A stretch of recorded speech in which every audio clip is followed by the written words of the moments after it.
우리 함께 나눌 말씀은 마태복음 8장입니다. 마태복음 8장 14절부터 17절까지의 말씀을 우리 함께 읽겠습니다. 마태복음 8장 14절부터 17절입니다. 시작. 예수께서 베드로의 집에 들어가사 그의 장모가 열병으로 앓아 누운 것을 보시고 그의 손을 만지시니 열병이 떠나가고 여인이 일어나서 예수께 수종들더라. 저물매 사람들이 귀신 들린 자를 많이 데리고 예수께 오거늘 예수께서 말씀으로 귀신들을 쫓아내시고 병든 자들을 다 고치시니 이는 선지자 이사야를 통하여 하신 말씀에 우리의 연약한 것을 친히 담당하시고 병을 짊어지셨도다 함을 이루려 하심이더라. 아멘. 우리는 지금 마태복음을 쭉 해서 살펴봅니다. 마태복음은 특별히 이 땅에 왕으로 오신 예수 그리스도를 중심으로 해서 유대인들에게 복음을 전하는 복음입니다. 유대인들에게 뿐만 아니라 이 땅을 살아가는 저와 여러분에게도 왕으로 오신 예수 그리스도를 중심으로 해서 복음이 우리 가운데 들려져야 합니다. 우리 모두가 다 알고 있는 이 성경이요, 성경은 구약 39권, 신약 27권, 그래서 모두 66권으로 성경이 구성되어져 있습니다. 우리가 어떤 책을 읽든지 그 책을 읽으면서 저자가 누구인지 봅니다. 또 그 저자의 삶의 배경도 봅니다. 그러면서 그가 어떤 의도로 이 책을 썼는지라는 것을 우리가 늘 파악하는 것처럼 우리가 성경을 읽을 때에도 이 성경에 왜 특별히 베드로의 장모의 열병을 고치시는 이 이야기를 기록하고 있을까? 또 이 내용들을 통해서 과연 이 시대를 살아가는 우리 예수님의 제자들은 어떻게 이 말씀을 통해서 우리에게 적용해야 하는가라는 그 의도를 우리가 정확하게 파악하고 말씀을 보아야 합니다.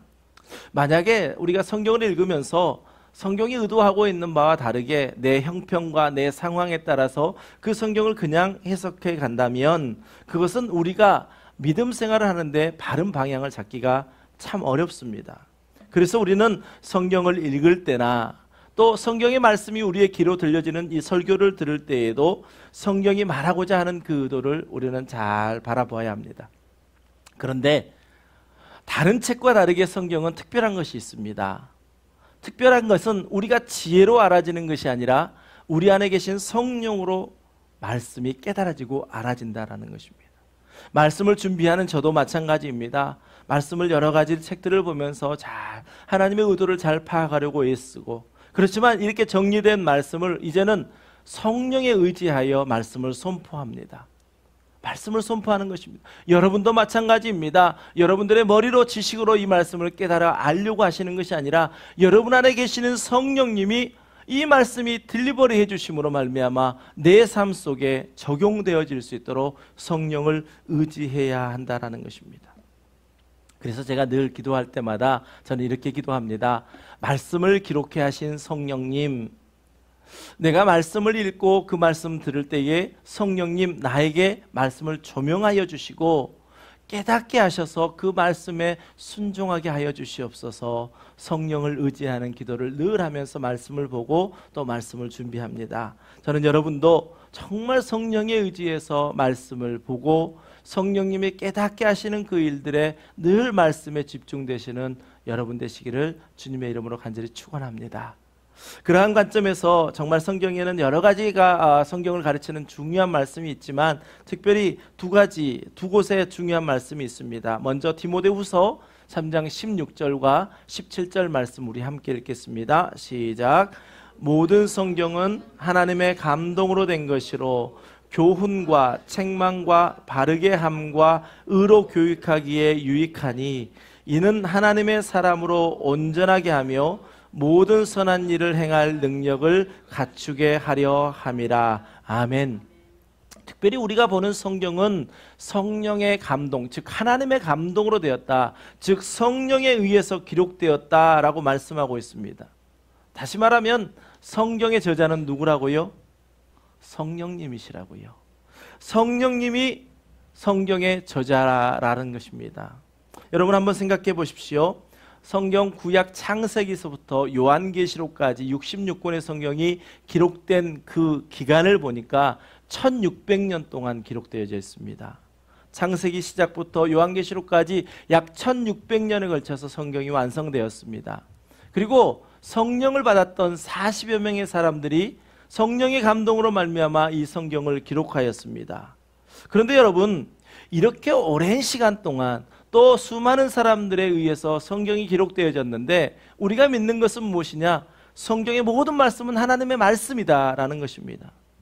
뿐만 아니라 성경의 모든 말씀은 1.1획도 더하거나 뺄 수 없는 완전한 말씀이다 라는 것을 우리는 믿습니다. 과연 어떻게 이렇게 오랜 시간 동안 1600년이라는 시간 동안 40여 명의 사람들에 의해서 성경이 기록되었는데 어쩌면 한치 오차도 없이 성경이 기록되었을까요? 그것은 성령 하나님께서 한 사람 한 사람을 성령의 감동하심으로 주관하셨기 때문에 성경에 1.1획도 틀리지 않도록 성경이 기록되어져 있습니다. 그렇게 기록된 성경은 어떠한 관점으로 기록되어져 있느냐? 구속사적 관점으로 기록되어져 있습니다. 아마 구속사적 관점이라는 이야기를 처음 듣는 분도 계실 겁니다. 무슨 이야기를 하냐면 하나님께서 창조하셨던 인간이 타락해버렸잖아요. 그럼에도 불구하고 하나님은 나는 너를 다시 살리고 구원하겠다라는 관점의 책이 바로 성경책이다라는 것입니다. 그것이 바로 구속사적 관점의 기록입니다. 조금 더 설명드리면 태초에 하나님께서 천지를 창조하셨습니다. 여러분 믿으시죠? 창세기 1장 1절 말씀, 태초에 하나님이 천지를 창조하시니라 라는 이 말씀이 시작으로 말미암아 이제 창조된 에덴 동산에 하나님이 사람을 지으시고 그곳에 사람을 두시며 하나님과 함께 하기를 원하셨습니다. 그런데 사람이 뱀, 즉 사탄의 유혹에 따라서 하나님과 같이 되고자 함으로 말미암아 선악을 알게 하는 나무의 열매를 따먹었습니다. 그 결과 하나님과 사람과 동행하기 위해서 만들었던 그 일들이 다 무산되어져 버리고 말았습니다. 왜 그렇습니까?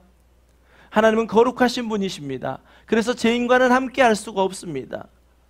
그렇기 때문에 이 사람과 함께 하고자 하셨던 하나님의 계획이 이제 깨어진 것입니다.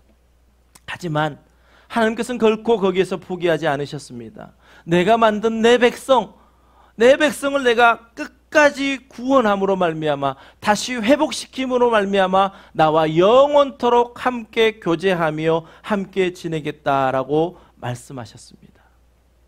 첫 번째 주어졌던 것이 무엇이었냐? 범죄한 인간들에게 제사 제도를 통해서 그 피가 있는 제사를 통해서 죄를 사하고 하나님과 다시 화목하게 하였습니다. 제사 제도가 처음 타락한 인간들에게 주어졌던 것입니다. 그것이 바로 구약의 시대이죠. 그런데 사람들에게는 어떻습니까? 어떤 제도가 그대로 자리 잡게 되면 그 제도의 본래 의도는 싹 사라져버리고 제도의 형식만 남게 됩니다. 다시 말하면 하나님께서는 그 제사 제도를 통해서 너희들의 죄 지었던 것을 깨끗하게 해주시고 거룩한 그의 백성들을 다시 만나주겠다고 했는데 사람들은 그것을 그렇게 생각하지 않았습니다. 내가 죄를 졌네? 성경에 보니까 죄를 진 사람은 이거 이렇게 해서 제사를 드리면 되네? 그러면서 하나님이 주신 본래의 마음은 다 어디로 간 데 없이 이건 양 한 마리 감에 죄를 지었구나. 양 한 마리 잡아서 제사장에 주고 제사하고 난 다음에 손을 털어버립니다. 나 죄 없습니다. 하나님 나 만나주세요. 점점 그 일들이 계속 이루어져 가는 것이 구약 성경 가운데 우리에게 보여주고 있습니다.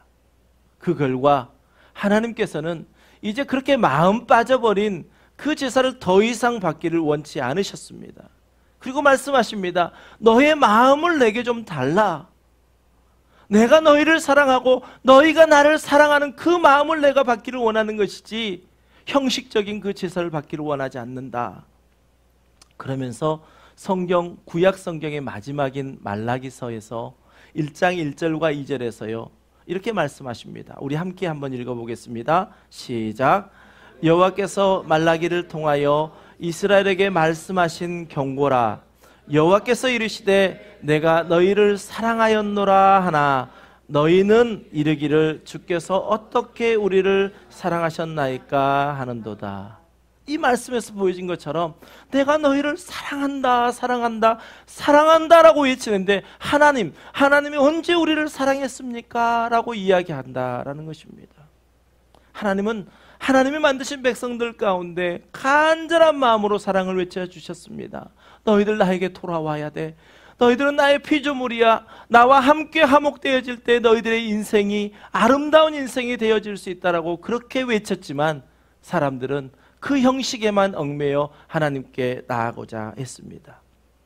그래서 하나님께서는 이 선지자에게, 말라기 선지자에게 말씀하시고요, 400년 동안이나 입을 꼭 다물어 버리십니다.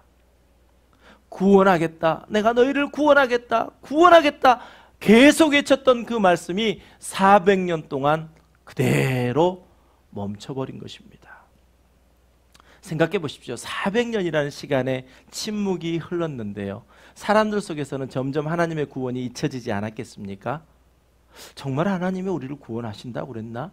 도대체 구원이 뭘까? 이렇게 잊혀져 갈 때에 세례 요한을 통해서 회개하라, 천국이 가까이 왔느니라 라고 하면서 예수 그리스도의 등장을 알렸습니다. 이것이 바로 우리에게 주신 두 번째 구원 계획의 완성입니다. 예수 그리스도를 우리에게 보내주신 것입니다. 이러한 상황 속에서 예수님이 이 땅에 오셨고, 우리가 우리 교회의 사명으로 이야기하고 있는 마태복음 4장 23절에서 온 갈릴리를 두루 다니시며 그들의 회당에서 가르치실 뿐만 아니라 천국 복음을 전파하시고, 또 특별히 우리가 지금 집중해서 보고 있는 모든 병과 모든 약한 것을 고쳐주시는 예수님의 공생의 사역이 이루어졌던 것입니다. 근데 특별히 우리가 마태복음 8장으로 넘으면서는 예수님이 치유하셨던 사역을 우리가 집중해서 보고 있지 않습니까? 아마 우리가 한 두 번의 설교 가운데, 총 세 번이 되죠. 세 번의 설교 가운데 예수님이 왜 우리를 치료하시고 고치실까? 아마 이런 것들을 조금은 생각하게 되실 겁니다. 왜 예수님께서는 모든 병든 것과 약한 것을 고치시죠? 오늘 특별히 우리 상환이 소식을 듣고 저도 마음이 너무 아픈데요, 상환이가 고침받기를 원합니다. 예수 그리스도 이름으로 치유함 받기를 원합니다. 하나님이 고치시고 싶은 이유가 있으십니다. 고치시고 싶은 이유가 있으십니다. 그것은 무엇이냐면 하나님의 구원 계획에 따라서 예정된 하나님의 자녀들이 질병으로 말미암아 하나님과 화목되어지는 일에 가로막혀 있는 것을 제거해 주심으로 말미암아 다시 하나님과 화목하게 하시기 위하여 하나님께서 보내신 예수 그리스도께서 이 땅에 모든 병과 모든 약한 것을 치료하여 주시기를 원합니다. 그리고 이 땅에 창조된 인생들이 가장 큰 목적이 무엇이냐? 하나님을 영화롭게 하고 영원토록 하나님으로 말미암아 즐거워하는 인생을 살도록 이 땅에 오신 예수님께서는 우리를 치료하여 주십니다.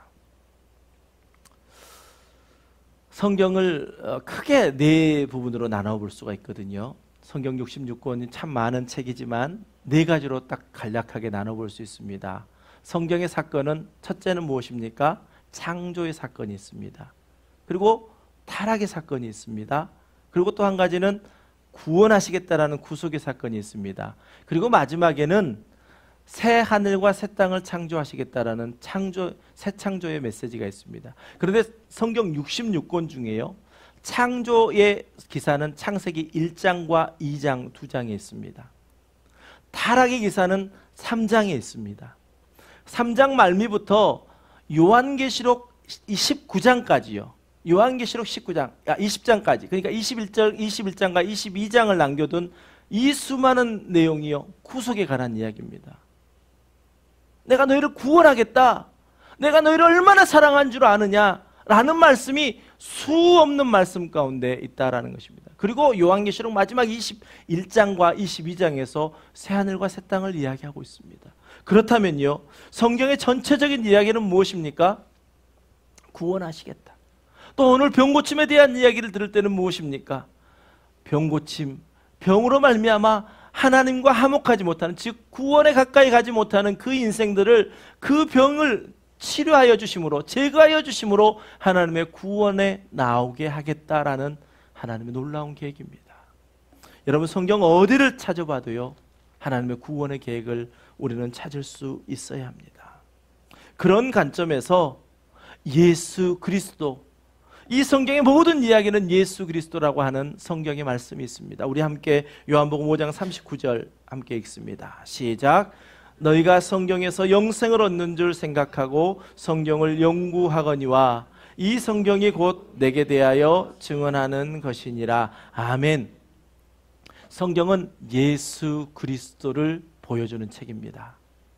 성경을 통해서 세상의 지혜를 알 수 있다고 사람들은 이야기합니다. 물론 틀린 이야기 아닙니다. 그러나 성경을 통해서는 예수 그리스도를 보아야 합니다. 여러분도 아마 기억나신 분들은 아실 겁니다. 성경의 이 마지막 이 테두리가 혹시 빨간색 성경을 본 기억이 있으십니까? 안 보셨습니까? 예전에는요, 지금은 이렇게 금장색으로 이렇게 돼 있지만 예전에는 이 성경의 이 테두리가 빨간색으로 돼 있었습니다. 그건 무엇을 의미합니까? 예수 그리스도의 십자가의 보혈의 피요. 이 성경을 열면 예수 그리스도의 십자가의 피가 흐르는 책이다. 그 피가 내 마음속에 큰 증거됩니다 라고 고백하는 그 피의 구속함에, 또 그 피의 치료함의 모든 것들이 성경을 통해서 우리에게 흘러나온다는 것입니다. 예수 그리스도 중심입니다. 구약은 예수님께서 이 땅에 오실 것을 예언했다라고 한다면, 신약 성경은 오신 예수님께서 이제 어떻게 우리를 건져 구원해 가실 것인지 구원의 역사를 우리에게 보여주고 있습니다.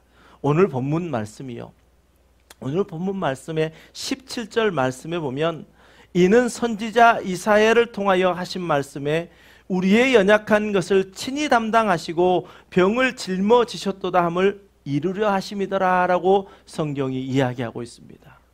이 말씀은 마태복음 1장부터 16절까지의 마태복음 8장 1절부터 16절까지의 결론이기도 하지만요, 예수님께서 이 땅에 오셔서 병 고치시는 그 역사는 예언의 성취다라는 것을 우리에게 보여주고 있습니다.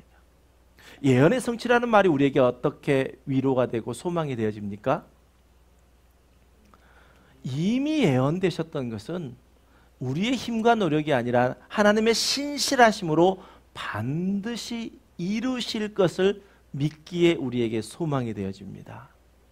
병 고침이요, 약한 것을 고쳐주시는 것이요, 그것은 우리가 어떻게 했기 때문에 고쳐지고 안 고쳐지는 것이 아니라 이 땅에 오신 예수님의 온전하신 하나님의 뜻을 이루는 것이다 라는 것입니다. 정말 이 시간 축복합니다. 특별히 우리 상환이 이 말씀이 선포되어질 때에요, 정말 그의 몸이 깨끗해지는 놀라운 은혜가 경험되어지시기를 주님의 이름으로 간절히 축원합니다. 여러분, 그렇습니다.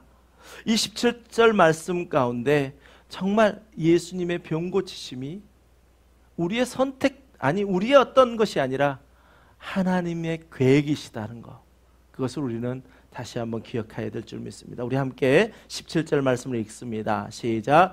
이는 선지자 이사야를 통하여 하신 말씀에 우리의 연약한 것을 친히 담당하시고 병을 짊어지셨도다 함을 이루려 함이다. 아멘.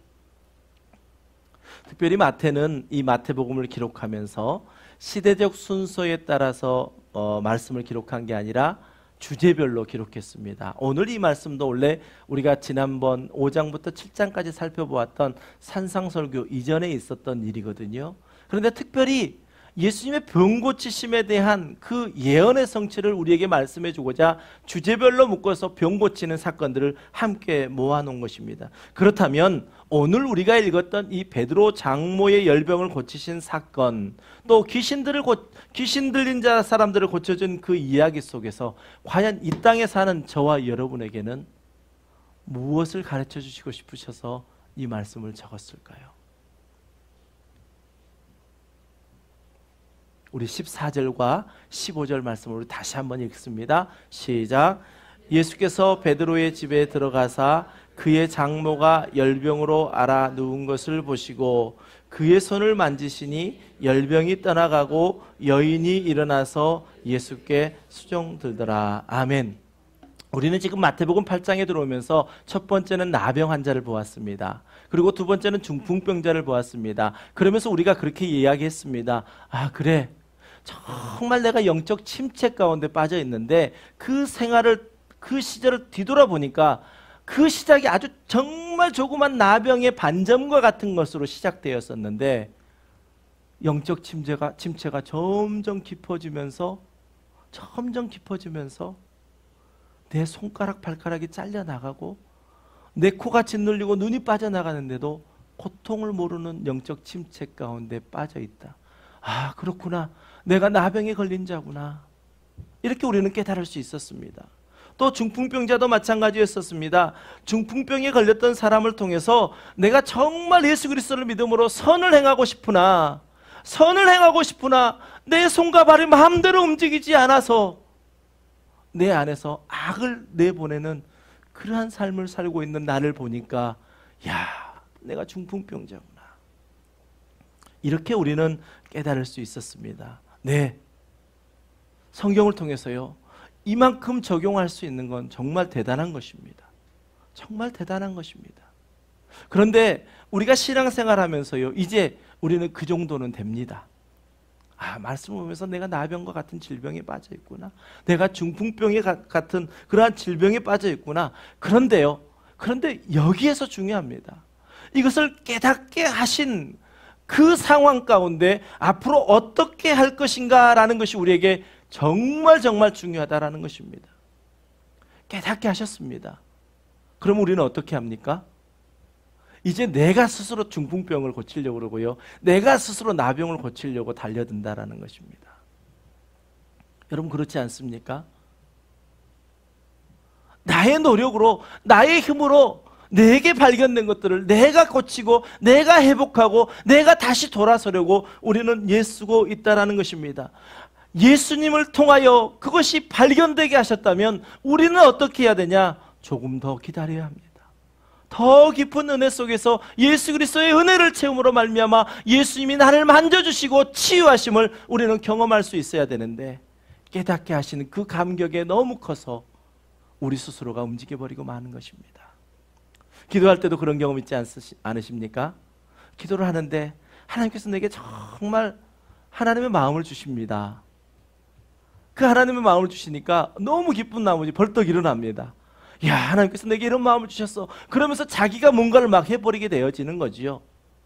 그런데 성경에 참 많은 이야기들을 보면요, 하나님께서 깨닫게 하시는 것에서 끝나는 게 아니라 깨닫게 하신 이후에 더 잠잠히 그 하나님을 기다리면요, 우리가 행해야 할 일들까지도 일거수일투족 다 자세하게 알려주시더라는 것입니다. 여러분, 예수님께서 이 땅에 하나님의 백성들의 모든 병과 모든 약한 것을 치료하러 오셨습니다.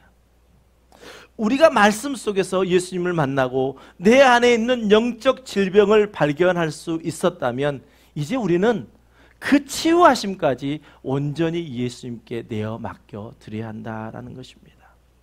지난주에도 우리가 말씀을 나누면서 우리는 지금까지 신앙생활하면서요, 내 그릇을 열심히 닦는 신앙생활을 했습니다. 내 그릇이 깨끗해야 많은 걸 담을 수 있지 않겠습니까? 맞습니다. 틀린 이야기 아닙니다. 그런데요, 우리는 이미 질그릇과 같은 존재입니다. 내 그릇을 아무리 닦아도요, 결국은 우리에게 남는 것은 공허함밖에 없습니다. 야, 나는 안 되는 사람이구나. 내가 그렇게 노력을 했는데 여전히 또 넘어지고 있구나. 그러나 그릇의 존재는요, 그 안에 무엇이 담겨 있느냐가 더 중요하다는 것입니다. 질그릇인 우리가 보배이신 예수 그리스도를 담고 있다면 우리는 어떠한 그릇이라 할지라도 우리는 보배이신 예수 그리스도를 담고 있는 그릇이 되어집니다. 이 땅에 사는 많은 그리스도인들, 수많은 나의 노력과 나의 의로 그 일들을 해결하려고 합니다. 돈이 있으면 돈으로 해결합니다. 힘이 있으면 힘으로 해결합니다. 시간이 있으면 시간으로 해결합니다. 예수 그리스도를 의지하지 않습니다. 수많은 결과 가운데 야, 나는 여기까지밖에 아니구나. 나는 아무것도 아닙니다. 내가 할 수 있는 것은 아무것도 없습니다. 주님이 나를 통하여 일하여 주시옵소서. 그것밖에 없다라는 것을 우리는 깨닫게 됩니다. 산상설교 6장 1절 말씀에 예수님께서 우리에게 경고하지 않으셨습니까? 사람들에게 보이려고 그들 앞에서 너희 의를 행하지 않도록 주의하라. 그리하지 아니하면 하늘에 계신 너희 아버지께 상을 받지 못하느니라 경고합니다. 여러분, 병고침 그 주권은요, 오늘 14절과 15절 말씀에 분명히 이야기해 주고 있습니다. 그 병고침의 모든 주권은 나의 힘이 아니고 나의 노력이 아닌 오직 이 땅의 모든 병든 자와 약한 것을 고치시고자 하시는 예수 그리스도의 주권 가운데 있다라는 것입니다. 이것을 우리는 깨달아야 합니다. 주님은 분명히 우리에게 이제 우리가 이만큼 신앙생활하며 믿음 안에서 자랐다면 내가 그러한 병에 걸려 있구나 깨닫게 하십니다. 그 정도는 우리 다 되었습니다. 그렇다면 더 앞으로 나아가서 주님 이제 나를 깨끗게 하실 수 있습니다 라고 이야기했던 나병 환자와 같이, 또 혹 우리 동료 중에 중풍병이 알아 정말 마음은 온유로되 그렇게 행동하지 못하고 있는 사람이 있다면 중보함으로 말미암아 예수 그리스도의 치유하심을 기다릴 수 있어야 한다는 것입니다. 14절 말씀 보십시오. 예수께서 베드로의 집에 들어가사 그의 장모가 열병으로 앓아 누운 것을 보시고 라고 기록되어져 있습니다. 다시 말하면 우리의 요청, 우리의 어떤 잘 보이고자 하는, 우리 사랑받고자 하는 그런 마음에 의해서 하나님께서 이 땅에 보내신 예수님의 치유를 경험하게 하시는 것이 아니라 그것은 하나님의 뜻이라는 것입니다. 하나님의 뜻입니다. 15절 말씀해 보십시오. 열병으로 앓아 누워있는 베드로의 장모의 손을 만지시니 열병이 떠나갔다라고 성경은 기록합니다. 이 말씀 가운데 우리에게 깨닫게 하시는 것은 무엇입니까? 이 질병으로 말미암아 하나님과 연합되어지는 그 일들이 가로막혀 있는 자들은 하나님이 고치시기를 원하십니다.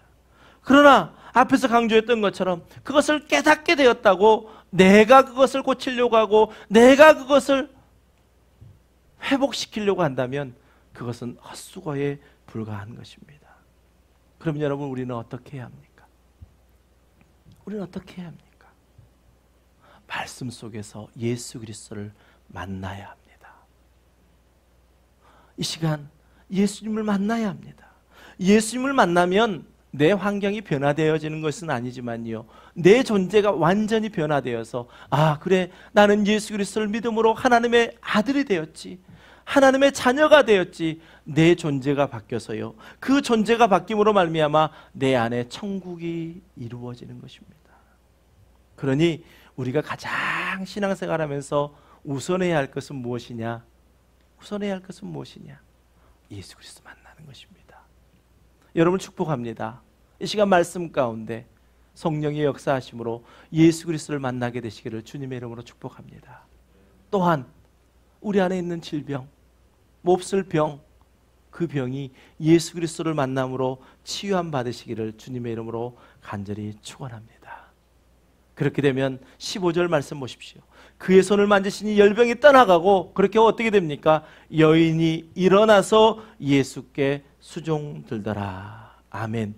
예수님을 만나 그의 만져주심을 따라 우리를 가로막고 있었던 질병이 치료되면요, 우리는 누가 하지 말라고 해도 예수님께 수종들게 되어집니다. 즉 하나님의 일을 감당하게 됩니다.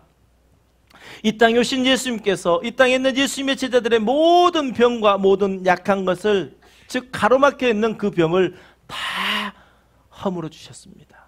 그래서 하나님의 백성들이 본래의 하나님의 형상을 회복함으로 곧 바로 일어나 예수님께서 하셨던 그 일들을 성령으로 수종들게 하십니다. 이 땅에 오신 예수님께서 모든 병과 모든 약한 것을 고치신 가장 중요한 목적이십니다.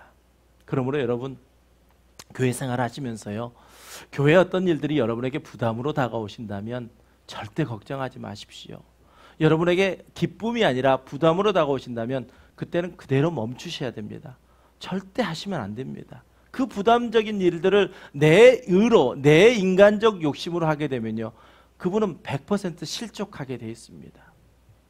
절대 그렇게 하시면 안 됩니다. 또 교회의 여러 가지 일들이 여러분에게 걸림돌로 다가오신다면요, 정말 그때는 더 멈춰섬으로 예수 그리스도를 만나는 일에 집중하십시오. 왜냐하면 이미 예수 그리스도를 만났고 또 병고침을 치유하심을 경험했던 이미 먼저 된 성도들이 그 일들을 하면서 여러분들을 기다려주고 있습니다. 그러나 길지는 않겠지요. 날마다 하나님께서는 우리를 부르셔서 우리 안에 말씀으로 은혜를 채우게 하시고 그 예수 그리스도를 만남으로 우리를 회복케 하심으로 말미암아 우리를 예수께 수종들게 하는 것처럼 저와 여러분 모두에게 예수님을 만나고 치유함을 통해서 하나님과 연합되고 예수님의 일들을 감당하게 하십니다. 그렇게 될 때요, 그렇게 될 때 오늘 이 베드로의 장모를 보십시오. 베드로의 장모와 같이 예수님 만나고 예수님께서 나의 영적 질병을 치료해 주심을 경험하고 곧바로 일어나 예수님께 수종드는 일들이 우리 모두에게 있게 될 것입니다. 여러분, 예수님 당시에 예수님께 병고침을 받고자 나왔던 수많은 무리들을 한번 생각해 보십시오. 오늘 16절에서도 저물매 사람들이 귀신 들린 자를 많이 데리고 예수께 오거늘 예수께서 말씀으로 귀신들을 쫓아내시고 병든 자들을 다 고치셨다 말씀하십니다. 이것이 하나님의 뜻입니다. 하나님의 뜻입니다. 다 고치셨다 말씀합니다. 이미 이사야서에서 예언되었던 그 예수님의 예언이 이제 신약에 와서 예수님이 이 땅에 오심으로 그 모든 것이 성취되었습니다. 그것은 병고침도 마찬가지입니다. 예수님께서는 구약에서 예언된 우리의 연약한 것을 친히 담당하시고 병을 짊어지시기 위해 이 땅에 오셨습니다. 더 이상 우리에게 발견된 그 질병들을 내가 고치겠다고 나서는 그러한 어리석은 일들이 우리에게 없게 되기를 바랍니다. 더 하나님의 은혜를 구하십시다. 날마다 부어주시는 그 하나님의 은혜로 말미암아 그 은혜가 우리 안에 일하게 하여 정말 하나님의 나라의 일들을 이루어가시는 정말 우리 함께하는 교회 모든 성도님들 다 되시기를 주님의 이름으로 간절히 축원합니다. 우리가 해야 할 일, 예수님 만나는 일입니다. 그래서 예수님 찬양하는 일입니다. 예수님 이름을 높여드립니다. 찬양하는 것입니다. 그것이 바로 우리가 예배 공동체임을 보여주는 거 아니겠습니까?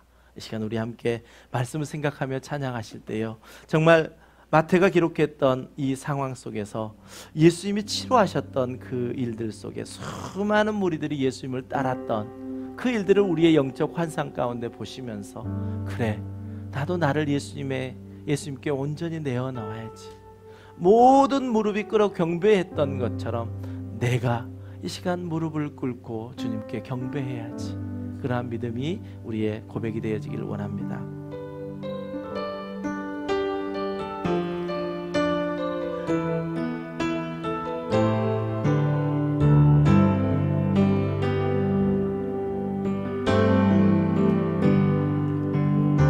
수많은 무리들 줄지어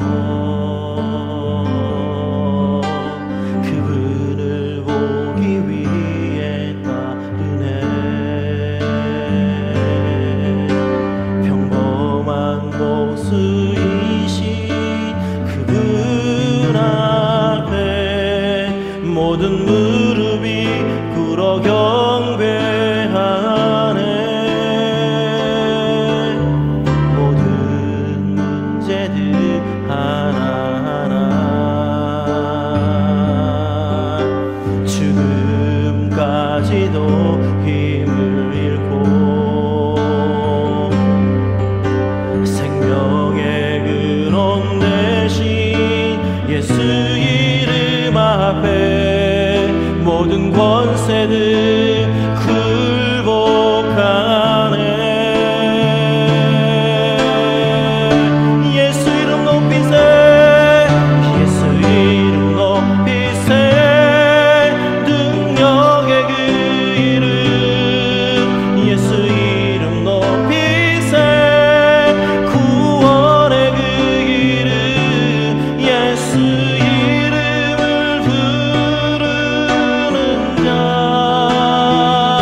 2절 가사를 화면을 통해서 한번 잘 보십시오.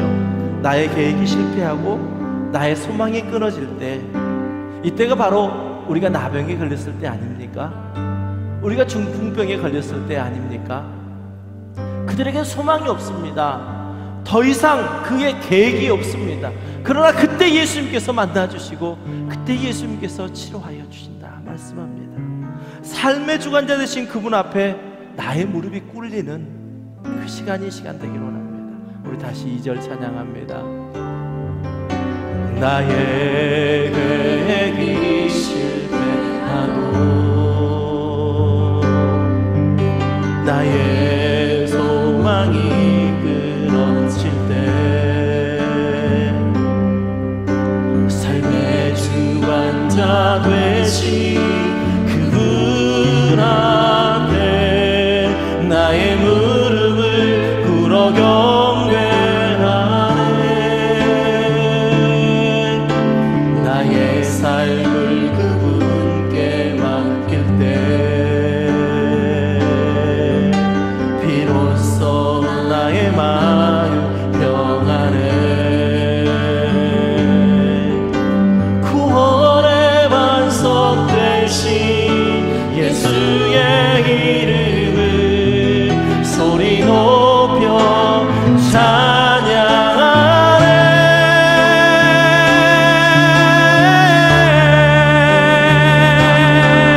예수 이름 높이세. 능력의 그 이름 예수 이름 높이세.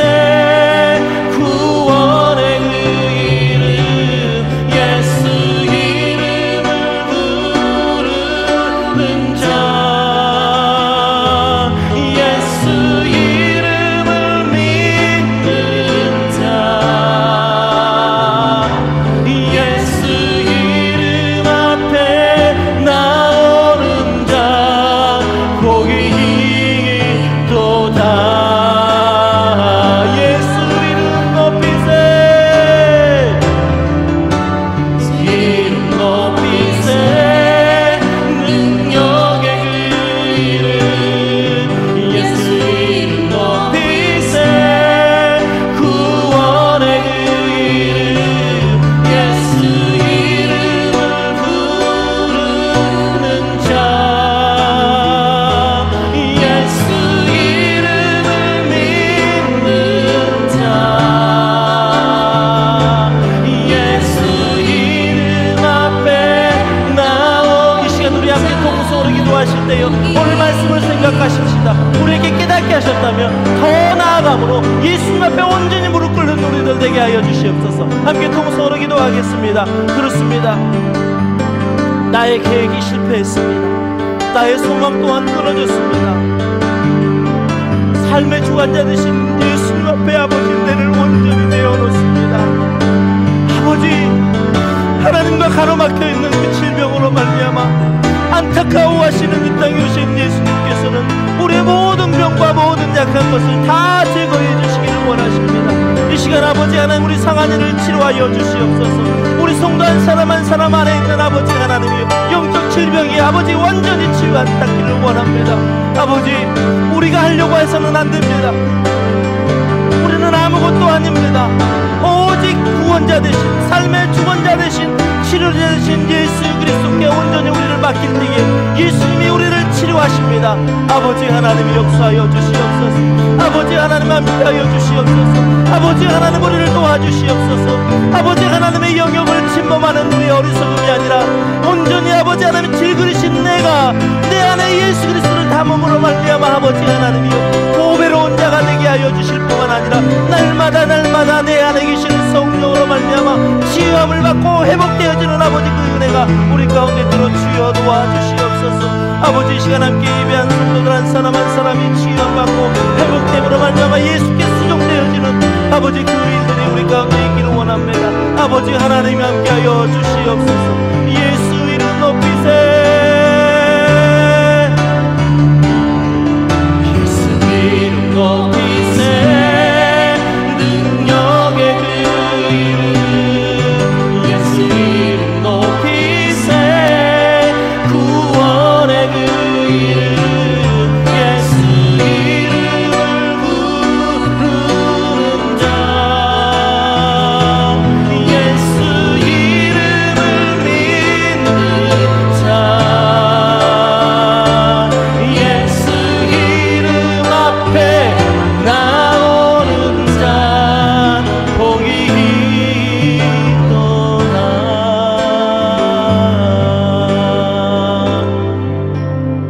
사랑의 아버지 하나님, 나의 힘이 아닌, 나의 의지가 아닌, 나의 노력이 아닌 예수 그리스도의 의가 우리를 치료하게 하여 주시옵소서. 감사드리며 예수 이름으로 간절히 기도드리옵나이다. 아멘. 우리 다 함께 일어나셔서 교회여 일어나라 믿음으로 선포하실 때 우리를 부르셨습니다. 우리를 이제 세상 가운데 보내십니다. 함께 믿음으로 선포하십시다.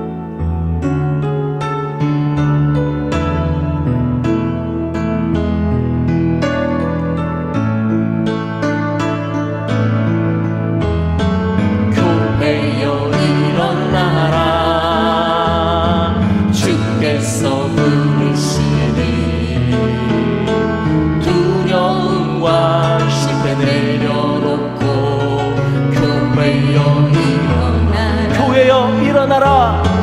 교회여 일어나라. 주께서 보내시니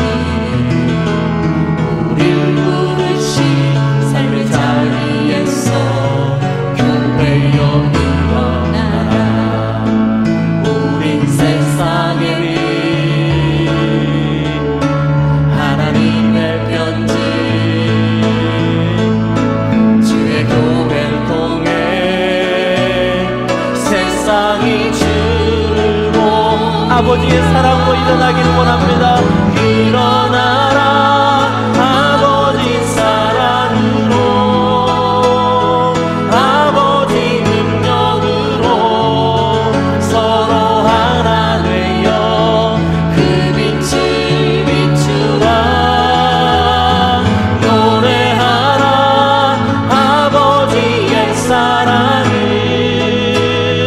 아버지의 크심을 이 삶의 노래로 주님을 일어나라. 아버지의 사랑으로 일어나라.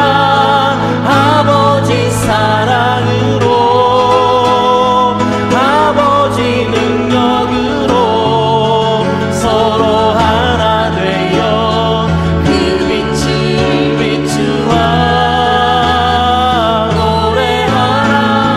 아버지의 사랑을,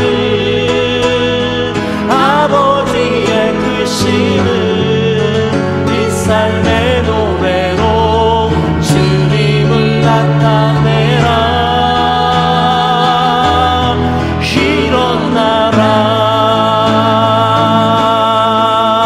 일어나라.